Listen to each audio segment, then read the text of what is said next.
താബസും ഫാത്തിമ ഹാഷ്മി എന്നത് ഏത് ബോളിവുഡ് നടിയുടെ യഥാർത്ഥ പേരാണ്? തബു.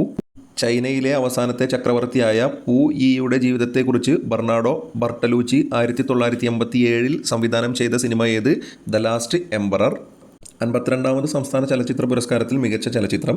26ാമത് കേരള രാജ്യാന്തര ചലച്ചിത്രമേളയിൽ മികച്ച മലയാള ചിത്രത്തിനുള്ള ഫിപ്രസി പുരസ്കാരം, മികച്ച മലയാള ചിത്രത്തിനുള്ള നെറ്റ്പാക് പുരസ്കാരം എന്നിവ നേടിയത് ഈ ചിത്രമാണ്. ഏതാണ് ചിത്രം? ആവാസവ്യൂഹം. ഡക്കാൻ മിനിയേച്ചർ കലാശാലയിലെ പ്രധാനപ്പെട്ട വിഭാഗം ചിത്രങ്ങളാണ് ഇത്. വടക്കൻ കർണാടകത്തിൽ സാഗർനാട് പ്രവിശ്യയിലെ സുർപൂർ പട്ടണത്തിലേക്ക് ആന്ധ്രയിൽ നിന്ന് കുടിയേറിയ ഗരുഡാദ്രി കലാകുടുംബത്തിൽപ്പെട്ടവരാണ് ഈ ചിത്രങ്ങളുടെ ആദ്യകാല സൃഷ്ടാക്കൾ. കാലപ്പഴക്കത്താൽ നശിച്ചു മങ്ങി പോയിരുന്ന ഭിത്തി ചിത്രങ്ങളുടെ അവശേഷിപ്പുകളിൽ നിന്നാണ് നൂതനമായ ശൈലിയിൽ ഈ ചിത്രങ്ങളെ ആവിഷ്കരിച്ചത്. ഏതാണ് ഈ ചിത്രകല? സുർപൂർ ചിത്രങ്ങൾ. 2003 മുതൽ 2020 വരെ രചിക്കപ്പെട്ട സൽമാൻ റുഷ്ദിയുടെ ലേഖനങ്ങൾ സമാഹരിച്ച് പുറത്തിറക്കിയ പുസ്തകം ലാംഗ്വേജസ് ഓഫ് ട്രൂത്ത്.